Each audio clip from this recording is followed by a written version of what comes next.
financial markets have been highly emotional and largely erratic in recent weeks, so we think it's a good time to take a step back, tap on the brakes, and look at the bigger picture. Today we're going to look at a monthly chart of the E-mini S&P futures contract, and despite all of the volatility, ironically, we've actually come right back to a very neutral price level. If you don't know who we are or what we do, we're DeCarly Trading. We are a futures and options brokerage service. And assuming that you haven't seen any of our presentations before, you may not fully understand, but we're here to tell you there is plenty of risk in trading futures and options. It's not suitable for everybody. In fact, I like to say it's not suitable for most people.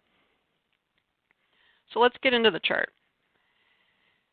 This is, when I say big picture, I'm talking big picture. You can see we're looking at a chart that goes all the way back to 1997. So a little over 20 years. And it's clear that in the last handful of years, specifically since the 2016 election night low, volatility has been much greater than what we've seen in the past. What I learned in March of 2020 was I hadn't seen anything yet. The financial crisis was a nightmare to deal with, but this was dramatically worse. And the reason being the pace of the moves, the volatility, the option pricing was really tough for a lot of traders, and particularly in the brokerage industry. It was a rough month. So what we're trying to do here is pull the emotion out. Let's look at the chart.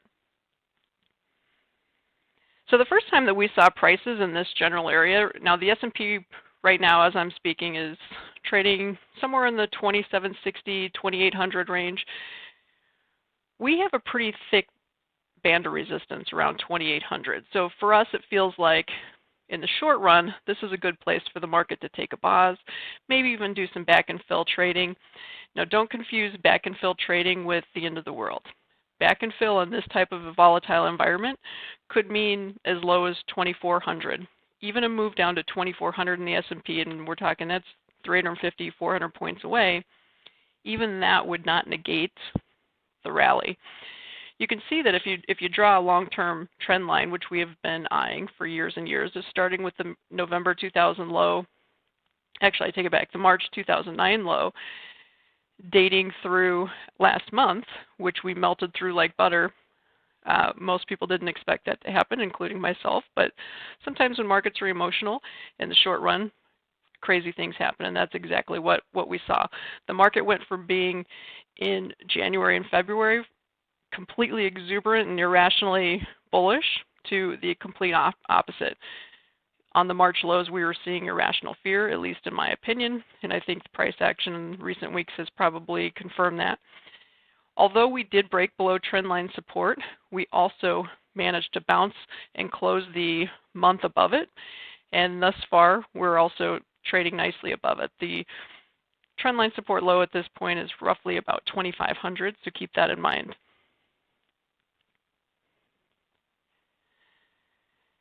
Now, the first time we saw the S&P come to 2,700, 2,800 was in late 2017, early 2018.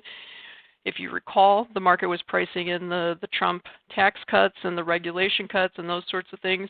In my opinion, that rally was just completely out of hand. Those that were trying to trade it probably remember the market melted up every day, regardless of what was going on in the world. And so the market basically, in a nutshell, priced everything in advance. And so the next 2 years we spent digesting all of that news, but still ending up in the same general area, roughly 2,800. And ironically, after the huge rally that we saw at the end of last year, and then the collapse we saw early in 2020, we're right back where we started, 2,800. In our view, this is a relatively equilibrium price level. It's neutral. If you look at RSI, we're right in the middle. Of RSI is the relative strength index. It tells us whether a market's overbought or oversold. We're neither. So for those of you that have gotten it set in their minds that this is overbought or this is oversold, it's not. It's neither if you take a look at the big picture. Now I know on a daily chart, you could probably argue we're a little overbought, and I do agree, like I mentioned, if the market's going to take a pause, this is a reasonable place for that to happen. From a fundamental standpoint, not a chart standpoint, obviously there's more questions than answers, and We won't know exactly how this plays out until we know. But what I can say is, as ugly as the numbers are, and the employment and numbers are really hard to look at, and it's obviously a sad situation for a lot of families in the country. From a mathematical and financial standpoint, the government is shoring up most Americans.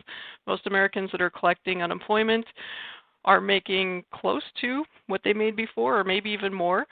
So there's not necessarily money missing out of the economy, it's just there's no velocity. People potentially will have it in their pockets, they just might not be spending it. Same with small businesses. Of course, small businesses probably have it quite a bit worse than individual workers. But even so, small businesses are in line to receive a decent amount of stimulus money. So there's a lot of money sloshing around. What happens in the next 2 or 3 weeks will be very critical to where we go next.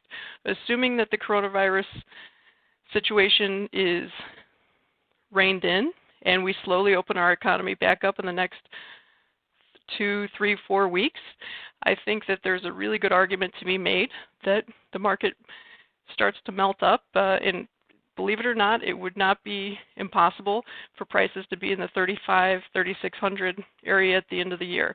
If you look at this chart, we're in a giant expanding wedge pattern. So even if the market pulls back a little from here, digests the move, I doubt we'll retest the lows, but anything could happen. Even then, we still have plenty of time. The year is young.